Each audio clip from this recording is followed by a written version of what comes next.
નમસ્કાર, સીએનબીસી બજારમાં આપનું સ્વાગત છે અને આપ જોઈ રહ્યા છો પ્રોપર્ટી ગુરુ. હું ઝરણા અલકંટી આજે પ્રોપર્ટી ગુરુની અંદર તમારું સ્વાગત કરું છું. તો આજે પ્રોપર્ટી ગુરુની અંદર આપણે જે વિષય પર વાત કરવાના છે એ છે કે જે રીતે કોમોડિટીની પ્રાઇસીસ છે, જે રો મટીરિયલ બિલ્ડિંગ કન્સ્ટ્રક્શન કરવા માટે કે કન્સ્ટ્રક્શન એક્ટિવિટીની અંદર વપરાય છે એની કિંમતો જે છે તે ખૂબ વધી રહી છે અને એને કારણે જે છે કન્સ્ટ્રક્શન કોસ્ટ ખૂબ જ વધી રહી છે. અને આ જ વાત કોલિયર ઇન્ડિયાના રિપોર્ટમાં પણ કહેવામાં આવી છે. તો આ રિપોર્ટ શું કહે છે, કેટલી કન્સ્ટ્રક્શન કોસ્ટ વધી રહી છે અને એને કારણે તમે જો નવું ઘર હવે ખરીદવા જશો તો તમારા ઘરની કિંમતની અંદર તમને કેટલો વધારો થતો જોવા મળી શકે છે. આ તમામ સવાલના જવાબ આપણે આજે મેળવવાની કોશિશ કરીશું અને આપણી સાથે આ ચર્ચામાં જોડાયા છે કોલિયર્સ ઇન્ડિયાના managing director technical due diligence mister Jatin Shah.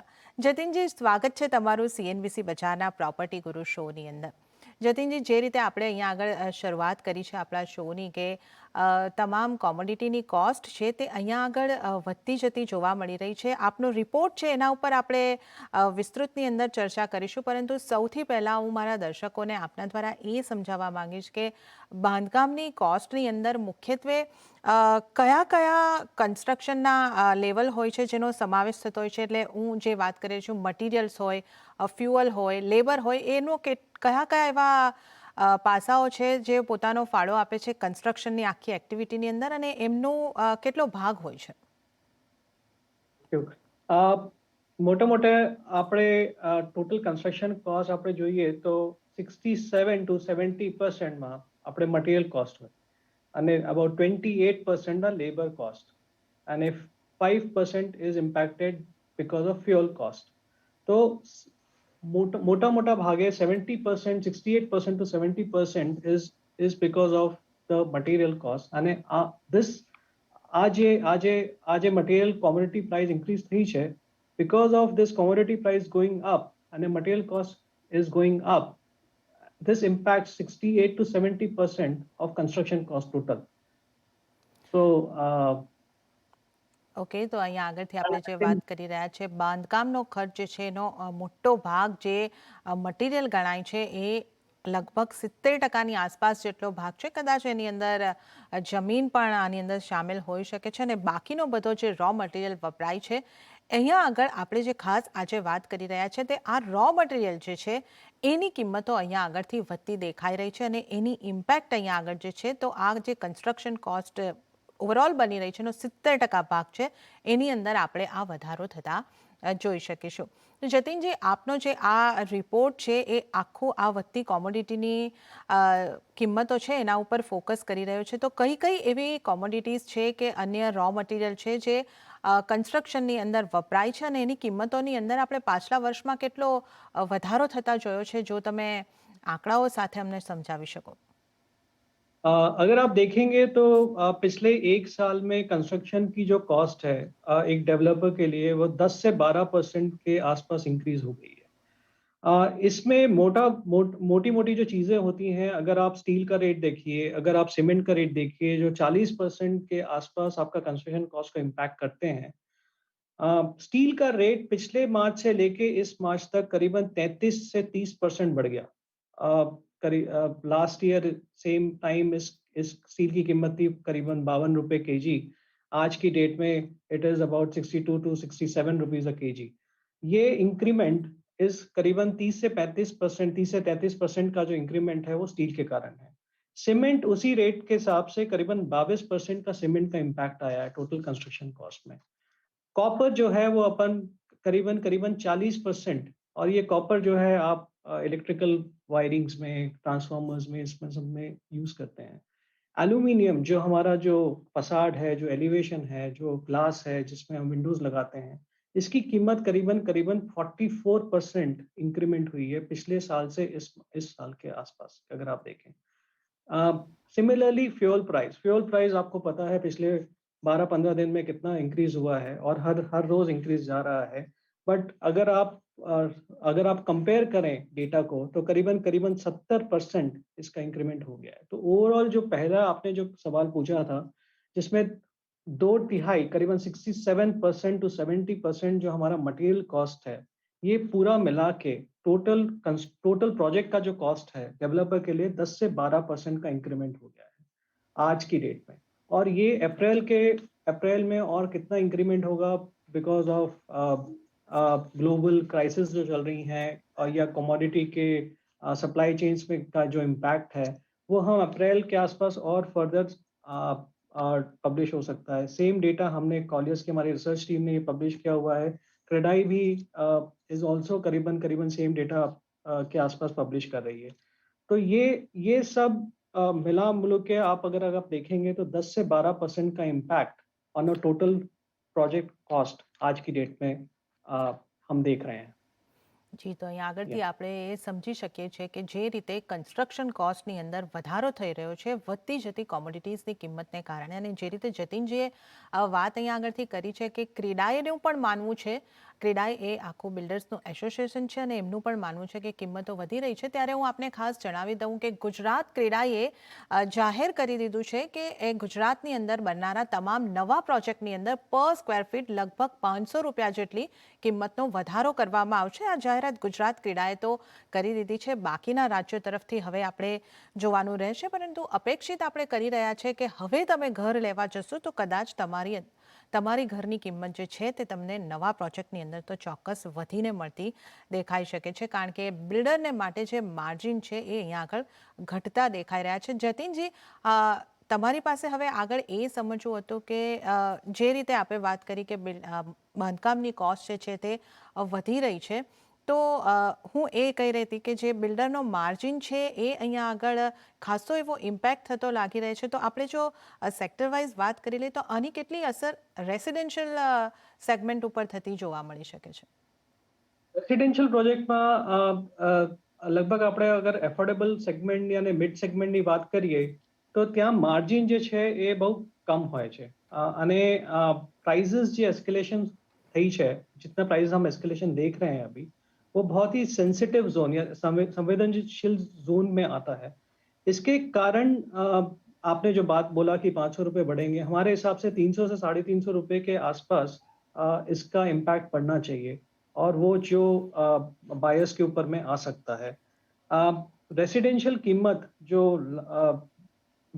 Cost of construction जिसको हम बोलते हैं वो 20 लास्ट ईयर मार्च में इस करीबन 2000 रुपए के आसपास थी।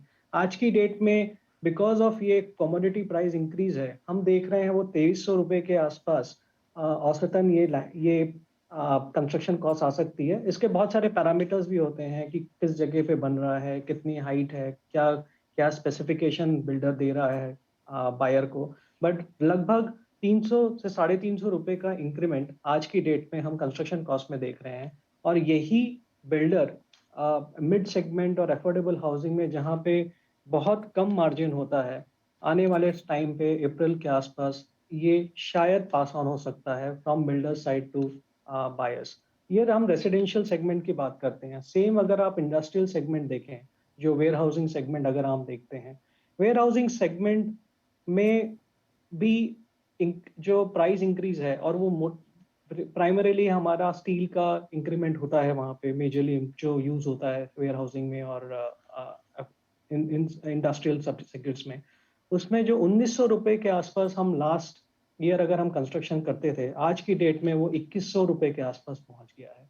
और इसका इनपुट जो इंक्रीज हो रहा है ये धीरे धीरे रेंटल इंक्रीमेंट में भी पास ऑन होगा, क्योंकि आज की डेट में असेट्स जो ग्रेड ए असेट्स जिसको हम बोलते हैं वो थोड़े से कम है सप्लाई चेन के माफिक, तो ये रेंटल वर्सेस सप्लाई का इम्पैक्ट रहेगा।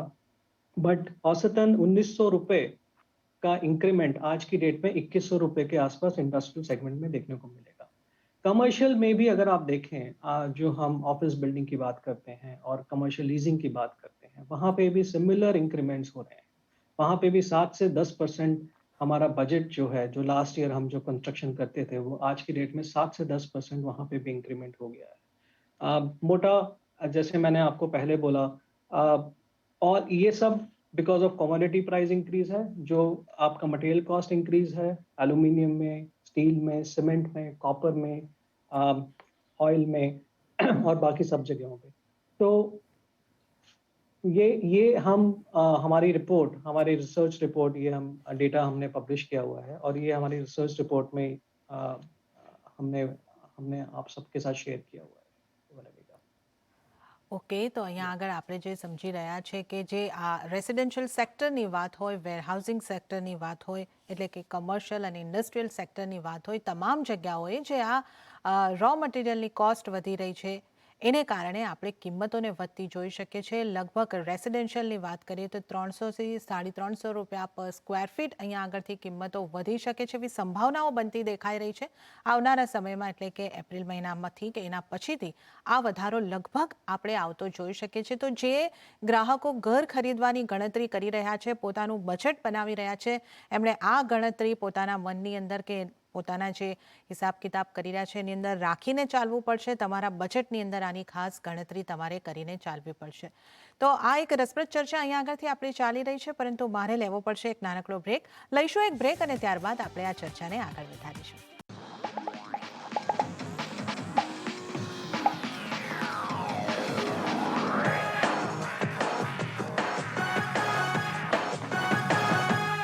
બ્રેક પછી પ્રોપર્ટી ગુરુમાં આપનું ફરી એક વખત સ્વાગત છે. આપણી સાથે કોલિયર્સ ઇન્ડિયાના જતીન શાહ જોડાયેલા છે અને આજે આપણે જે ચર્ચા કરી રહ્યા છે એ વિષય ઉપર ચર્ચા કરી રહ્યા છે કે જે રીતની કન્સ્ટ્રક્શન કોસ્ટ વધી રહી છે કારણ કે રો મટીરિયલની કિંમતો વધી રહી છે અને એને કારણે તમારે તૈયારી રાખવી પડશે કે તમે જે પ્રોપર્ટી ખરીદવા જવાના છો, હવે પછી ખરીદવાના છો, એની કિંમતોની અંદર વધારો થઈ શકે છે. તો આપણે શરૂઆતની અંદર વાત કરી છે કે કયા રો મટીરિયલ છે એની કિંમતો આપણને વધતી દેખાય છે. ખાસ કરીને સ્ટીલ 30%, સિમેન્ટ 22%, કોપર 40%, એલ્યુમિનિયમમાં 44% અને આપણે જો ફ્યુલની વાત કરીએ એટલે કે બ્રેન્ટ ક્રૂડની આપણે વાત કરીએ છીએ એની અંદર 70% કિંમતો લગભગ વધતી દેખાય છે, જેની અસર આપણને પ્રોપર્ટીની કિંમતો પર થતી દેખાવાની છે.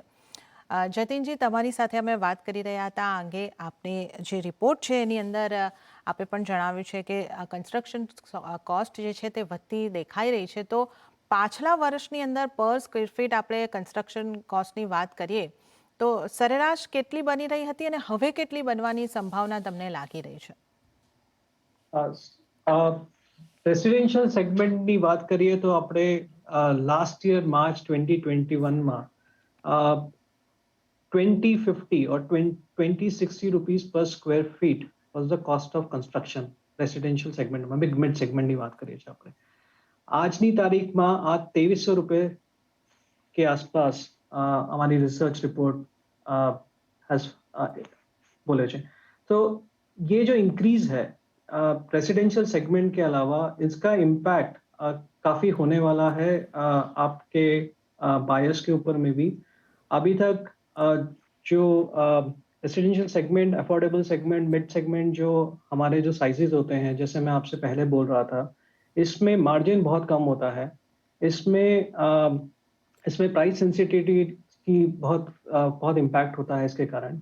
तो जो प्राइस इंक्रीज डेवलपर को आया है आज की डेट में मटेरियल प्राइस इंक्रीज होने के कारण, जो 2060 से लेके आज 2300 रुपये स्क्वायर फीट की बात कर रहा हूँ मैं, वो मुझे लगता है अप्रैल के आसपास शायद डेवलपर्स बायर्स को वापस पास ऑन करेंगे, बिकॉज एक वो प्राइस लेवल सेंसिटिविटी लेवल अभी इम्पैक्ट होने लग गया है.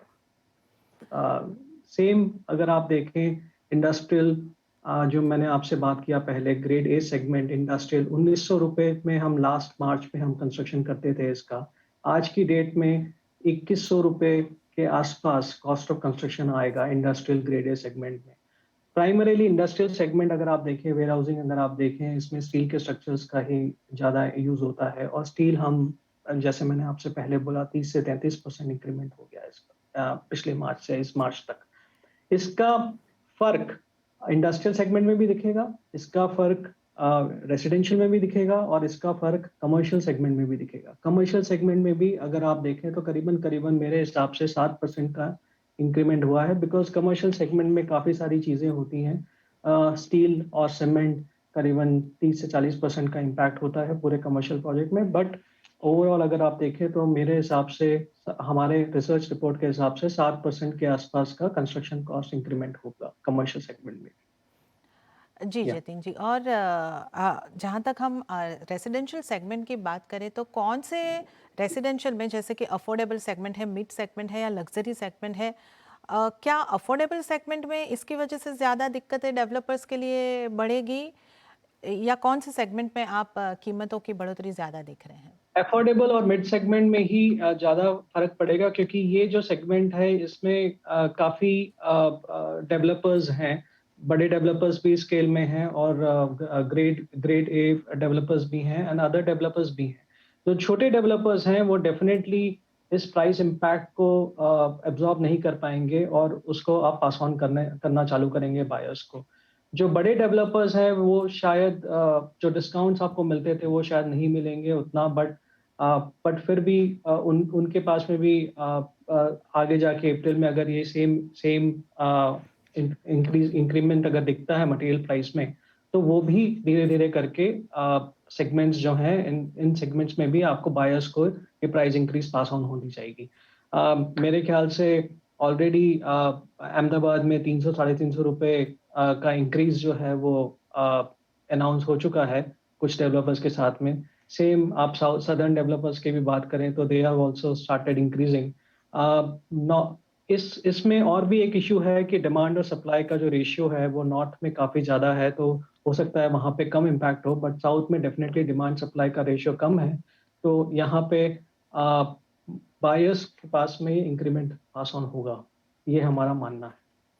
ઓકે, તો અહીંયા આગળથી આપણે જે સમજી રહ્યા છે કે સાઉથની અંદર જે છે તે કિંમતો આપણને વધતી, વધારે પડતી થોડી વધતી દેખાઈ શકે છે. જે રીતે આપણે વાત કરી ગુજરાતની અંદર જે છે તે કિંમતો ઓલરેડી વધી ચૂકી છે, અને સેગમેન્ટ વાઇઝ જો આપણે વાત કરીએ તો અહીંયા આગળથી આપણને સમજવા મળી રહ્યું છે કે અફોર્ડેબલ હાઉસિંગ અને મિડ હાઉસિંગ જે છે ત્યાં આગળ કિંમતોની અંદર વધારે વધારો દેખાઈ શકે છે, અને થોડા સમય બાદ આપણે જેને લક્ઝરી સેગમેન્ટ કહીએ છીએ ત્યાં આગળ પણ આપણને કિંમતો વધતી દેખાઈ રહી છે. કારણ કે સ્વાભાવિક છે, કન્સ્ટ્રક્શન કોસ્ટ જે વધી રહી છે એ તો દરેક જગ્યાએ લાગુ પડવાનું છે, પરંતુ અફોર્ડેબલ હાઉસિંગ અને મિડ હાઉસિંગની અંદર જે કુશન છે ડેવલપર્સ માટે એ ઘણું નાનું છે. એટલે અહીંયા આગળ જે ઇમ્પેક્ટ છે પ્રાઇસ વધવાની એ ઝડપી આવતી દેખાશે, અને થોડો પ્રાઇસ વધારો, કિંમતનો વધારો તમને થોડો મોટો આવતો દેખાઈ શકે છે. તો આ વાત અહીંયા આગળથી આપણે કરી રહ્યા છે. રિજન વાઇઝ પણ આપણે વાત કરી કે સાઉથની અંદર અહીંયા આગળથી વધારે ઇમ્પેક્ટ આવતી દેખાઈ શકે છે. જતિનજી, આ જે આખી ઇમ્પેક્ટ આવી રહી છે, કિંમતો વધશે, આના સિવાય જો આપણે કન્ઝ્યુમરના પોઈન્ટ ઓફ વ્યૂથી જોઈએ તો બીજા પણ એવા અમુક જે હવે સ્થિતિઓ બની રહી છે, જે રીતે આપણે જોઈ રહ્યા છે કે હાઉસિંગ લોનની ઉપર ઇન્ટરેસ્ટ રેટ હવે ધીમે ધીમે વધવા લાગ્યો છે. પછી આ 1 એપ્રિલથી જે બદલાવ આવ્યા છે એ મુજબ અહીંયા આગળથી આપણે જો વાત કરીએ તો એટીઈઈ એટલે કે અફોર્ડેબલ હાઉસિંગ માટેની જે ટેક્સમાં રાહત હતી એ હવે નીકળી રહી છે. કોવિડ દરમિયાન જે મહારાષ્ટ્ર જેવી સરકારોએ સ્ટેમ્પ ડ્યુટીની અંદર રાહત આપી હતી એ હટી રહ્યા છે. તો આવા મેટ્રો સેસ લાગી રહ્યો છે, અને આવા ઘણા બધા અમુક 1% કે એ રીતની જે કોસ્ટ છે અલગ અલગ જગ્યાએથી કન્ઝ્યુમર માટે વધી રહી છે. તો આ જે હોમ બાઇંગનું સેન્ટિમેન્ટ છે, જે આપણે કોવિડ કાળ દરમિયાન બનતા જોયું હતું કે લોકો પોતાના ઘર ખરીદવા અંગે વધારે વિચારી રહ્યા હતા, ઘર ખરીદવાનું ઈચ્છી રહ્યા હતા, તો આ જે કિંમતો વધવાનો જે સ્થિતિ બની રહી છે એને જોતાં આ સેન્ટિમેન્ટ ઉપર ઇમ્પેક્ટ આવશે, કન્ઝ્યુમર તરફથી આવતી, ગ્રાહકો તરફથી આવતી ડિમાન્ડ ઉપર આની અસર કેટલી જોઈ રહ્યા છો તમે? हमारी रिसर्च रिपोर्ट तो ये कहती है कि ज़्यादा इम्पैक्ट आना नहीं चाहिए इसके कारण। जनवरी जनवरी के महीने में जो सेल्स का अगर आप रेशियो देखोगे तो काफ़ी धीमा था, बट अगर फरवरी मार्च में सेल्स अच्छी हुई हैं, ये हमारी रिसर्च रिपोर्ट बताती है। लेकिन इस अप्रैल में मई में ये जो इंक्रीमेंट है प्राइस का, ये हो सकता है टेम्परेरी हो सकता है परमानेंट हो, और हो सकता है कुछ गवर्नमेंट की पॉलिसीज आएंगी जिसके कारण प्राइस इंक्रीज वापस मटेरियल का जो है वो कम होगा। तो ओवरऑल मुझे लगता नहीं है कि हमें लगता नहीं है कि इसका ज़्यादा इम्पैक्ट होगा बायर्स में, और जो जो हाउसिंग सेल्स हैं वो कंटिन्यू रहेंगी, और इसका ज़्यादा इम्पैक्ट होना नहीं चाहिए। हम देखते नहीं हैं इस बारे में अप्रैल और मई में क्या इम्पैक्ट होता है, और उसका जो प्राइस इंक्रीज अब डेवलपर्स अनाउंस करेंगे उसका थोड़ा बहुत इम्पैक्ट तो होगा डेफिनेटली, मैं मना नहीं कर पाता हूँ उस चीज़ को, लेकिन मुझे नहीं लगता ज़्यादा इम्पैक्ट होगा। बिकॉज कमर्शियल भी अगर आप देखें, बैक टू ऑफिस सब तरफ से चालू हो गया है, सब लोग काम करने वापस ऑफिस जा रहे हैं। इसका अच्छा मार्केट में अच्छा सेंटिमेंट भी है इस बारे में, और इसलिए रेसिडेंशियल अपार्टमेंट और रेसिडेंशियल का सेल भी मेरे मेरे हिसाब से ठीक ठीक ही रहेगा, ये मेरा मानना है। ઓકે, તો આ બધી કિંમતો જે છે તે અહીંયા આગળથી વધતી દેખાઈ રહી છે, પણ આ જે સંભાવનાઓ છે એ બની રહી છે કે લોકોની જે ઘરની જરૂરિયાત છે એ કિંમતો વધવાને કારણે ઘરની જે જરૂરિયાત છે એ અટકવાની નથી. અને કમર્શિયલની વાત કરીએ તો હવે આપણે back to normal pre Covid level ઉપર કામકાજ કરવાનું શરૂ કરી રહ્યા છે, તો ત્યાં પણ કમર્શિયલની ડિમાન્ડમાં પણ ફરક નહીં આવવો જોઈએ એવી સંભાવનાઓ અહીંયા આગળથી આપણને બનતી દેખાઈ રહી છે.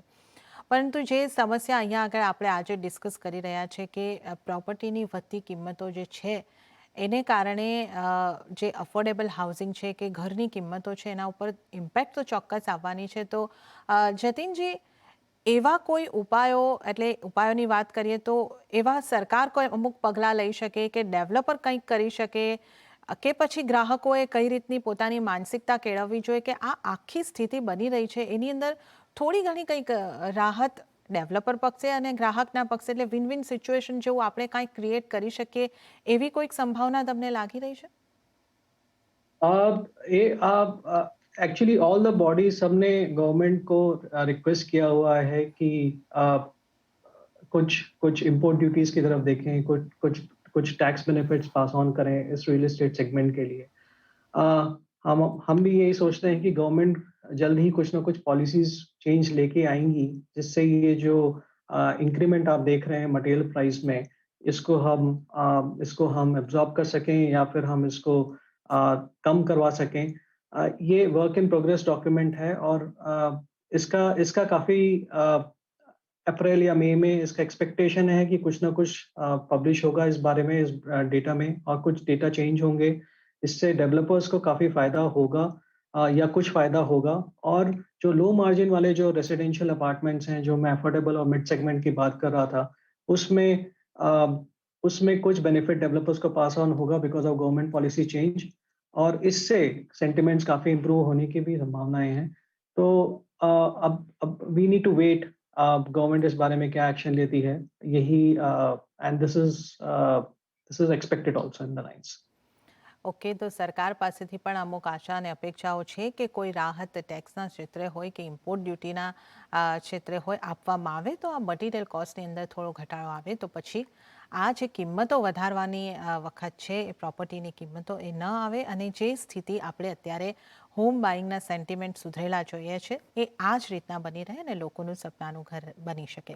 પરંતુ દર્શક મિત્રો, આપે પણ થોડી તૈયાર રહેવું પડશે. જો આપ આખરી સ્ટેજમાં હો, ઘર બાઇંગ કરવાના, હોમ બાઇંગ ડિસિઝન લેવાના સ્ટેજમાં હો, અને જો તમારી પાસે એવા કોઈક વિકલ્પ હોય કે જ્યાં તમને રેડી ઇન્વેન્ટરીની અંદર ઘર મળી રહ્યું હોય, તો કદાચ તમારે ખરીદી લેવું જોઈએ, નહીંતર ખૂબ જ જલ્દી આ કિંમતોની અંદર વધારો આવતો જોવા મળી શકે છે. આ આપણી આ ચર્ચાનો નિષ્કર્ષ અહીંયા આગળથી ચોક્કસપણે બનતો લાગી રહ્યો છે. જતીનજી, આપનો ખૂબ ખૂબ આભાર. આપ અમારી સાથે જોડાયા અને આ રસપ્રદ ચર્ચામાં અમારી સાથે ભાગ લીધો અને દર્શકોને ઉપયોગી માહિતી આપી. આપનો ખૂબ ખૂબ આભાર.